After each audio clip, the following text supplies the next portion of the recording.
स्वागत है आप सभी का हमारे इस चैनल पर। तो मैं आपको पढ़ा रहा हूँ राष्ट्रीय गौरव, पर्यावरण एवं मानवाधिकार अनिवार्य प्रश्न पत्र। अभी तक इसके टोटल 18 वीडियो आ चुके हैं, 18 या फिर 17 ऐसे देख लीजिए। ओके, तो ये अगला वीडियो है और प्रश्नों के माध्यम से इस टॉपिक को मैं कवर करा रहा हूँ। तो चलिए हम लोग पढ़ते हैं प्रश्नों के माध्यम से। आज का पहला प्रश्न है, यानी कि 461 नंबर का टोटल अगर हम देखें तो 461 नंबर का प्रश्न है, लेकिन आज का पहला प्रश्न है। प्रदूषित जल के लक्षण हैं: सतह पर कोई पदार्थ ना हो, दुर्गंध, गंदा स्वाद, तेल एवं ग्रीस, पानी की सतह हो, भौतिक स्वरूप में कोई परिवर्तन ना हो, कम घनत्व। कौन सा ऑप्शन सही होगा यहाँ पर? प्रदूषित जल के लक्षण कौन सा है? तो भाई इसमें जो आपका ऑप्शन है वो सही होगा बी।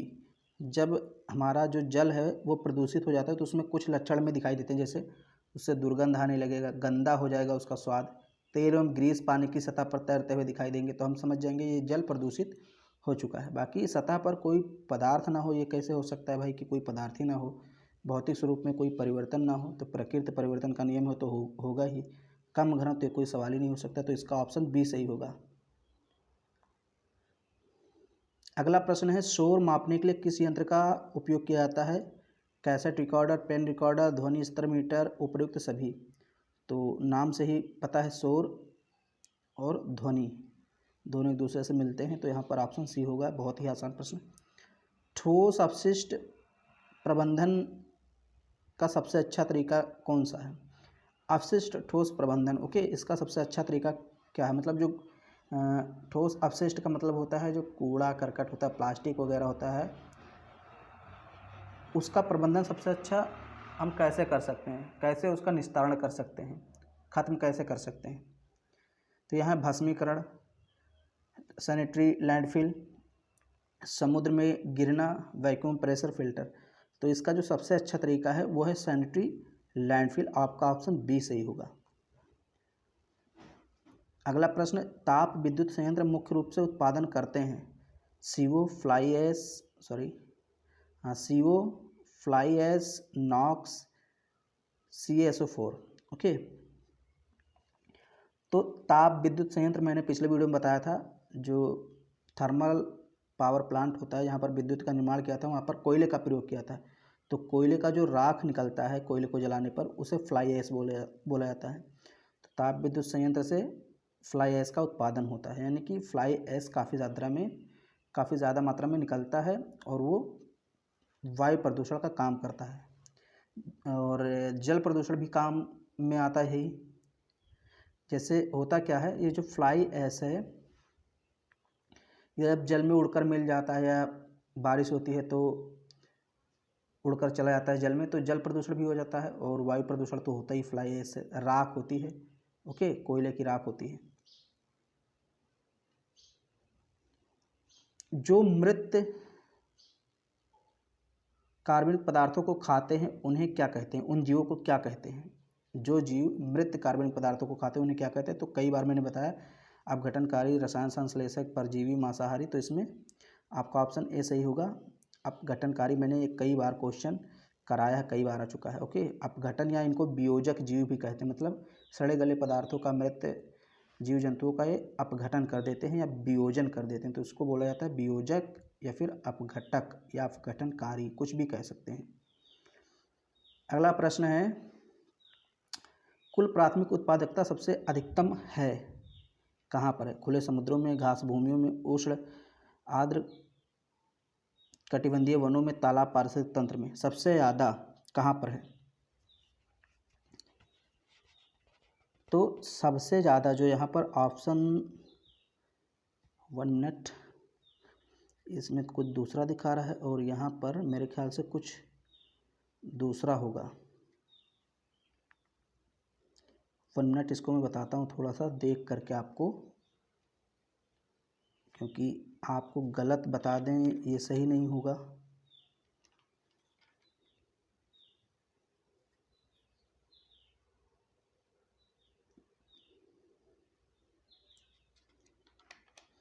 इसमें जो आपका ऑप्शन सही होगा वो होगा खुले समुद्रों में। ओके, यहाँ पर आपका ऑप्शन ए सही होगा। इसमें शायद बता रहा है घास की भूमियों में, ओके, जो गाइड है, तो यहाँ आपका ऑप्शन ए सही होगा, खुले समुद्रों में। अगला प्रश्न है, पारिस्थितिक तंत्र के अजैविक घटक हैं। अजैविक का मतलब जिनमें जीवन नहीं, जो सजीव नहीं है, ओके, उनको बोलते हैं अजैविक घटक। तो कौन सा इसमें अजैविक घटक है? बैक्टीरिया, ह्यूमस, पौधे, कवक। तो देखिए, बैक्टीरिया में भाई सजीव होता है या सजीव होते हैं, ओके। कवक भी सजीव होता है, पौधे तो सजीव होते ही हैं।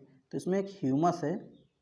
ह्यूमस का मतलब सड़ा गला पदार्थ। तो सड़ा गला पदार्थ कहाँ सजीव हो सकता है? नाम ही है उसका, सड़ा गला पदार्थ, ओके। तो जिसकी मृत्यु हो चुकी है उसी को बोलते हैं ह्यूमस।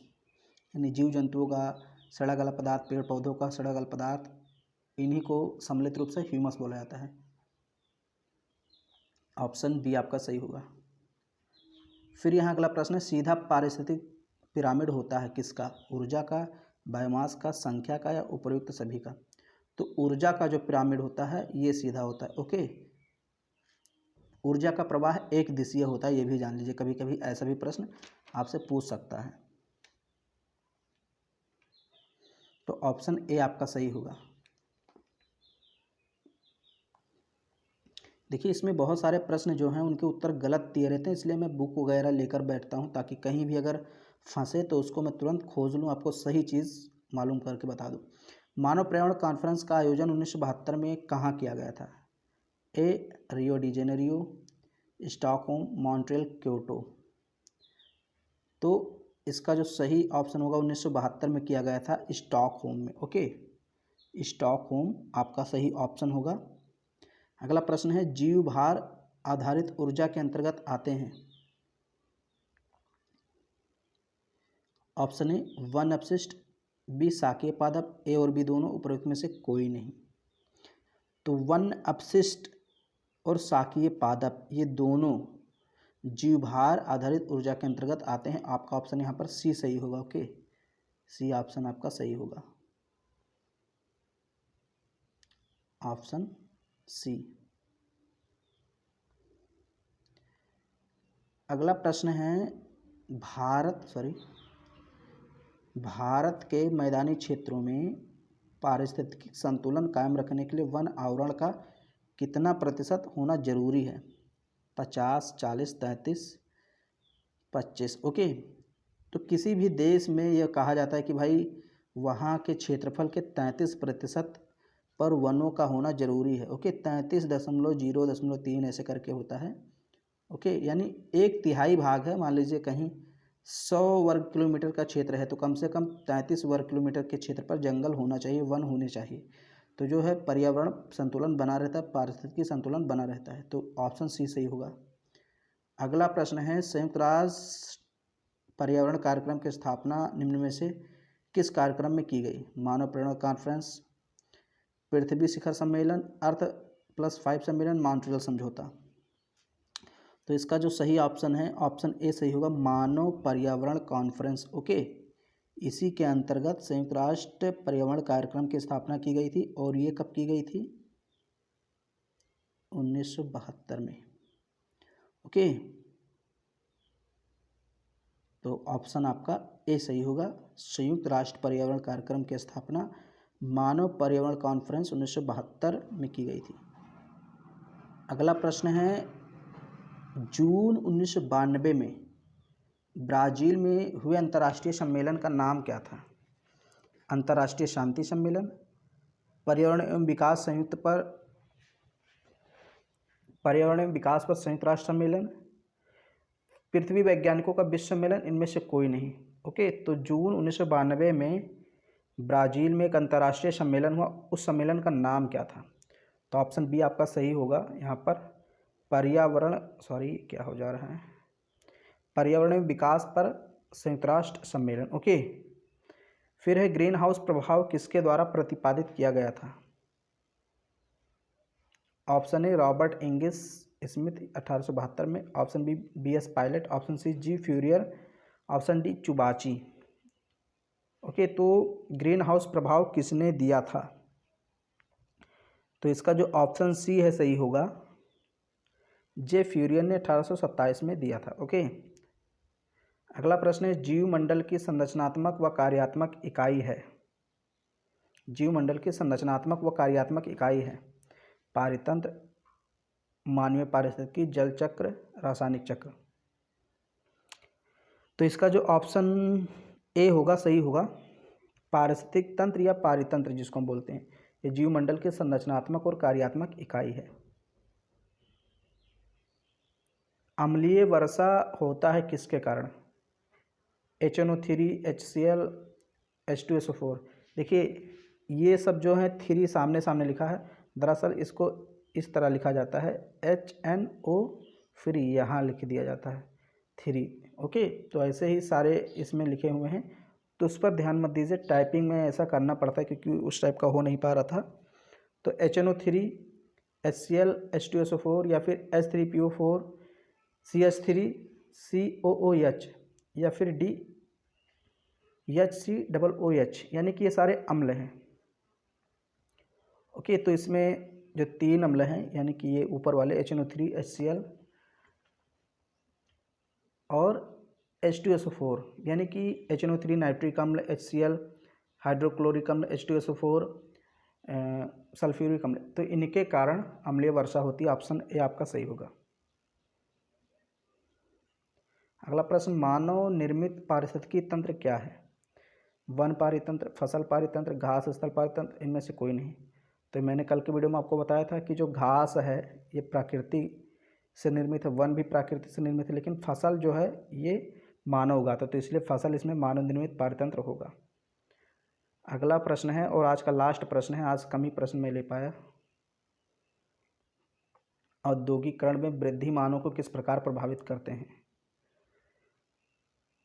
पर्यावरण को प्रदूषित करके, अधिक रोजगार उपलब्ध कराकर, अधिक वस्तुओं का उत्पादन कराकर, अधिक बंजर भूमि का उपयोग करके। यानी औद्योगिकरण में हम वृद्धि करते हैं तो उनसे क्या होता है, वो मानव को किस प्रकार प्रभावित करते हैं?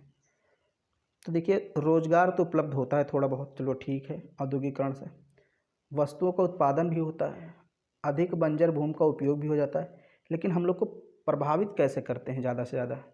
तो पर्यावरण प्रदूषण फैलाकर, क्योंकि औद्योगिकरण यानी फैक्ट्री वगैरह लगाते हैं तो बहुत ज़्यादा प्रदूषण हो जाता है। ओके, तमाम प्रकार के जल प्रदूषण, वायु प्रदूषण, ध्वनि प्रदूषण हो जाते हैं, तो ये पर्यावरण को प्रदूषित कर देते हैं, पर्यावरण को नुकसान पहुंचाते हैं। और जब पर्यावरण को नुकसान पहुंचता है तो मानव को नुकसान पहुंचता है, तो ऑप्शन ए आपका सही होगा। तो आज मैं इतना ही प्रश्न लेता हूँ। अगर वीडियो आपको पसंद आई तो उसको लाइक कर दीजिए, शेयर कर दीजिए, चैनल को पहली बार तो चैनल को सब्सक्राइब कर लीजिए। ओके।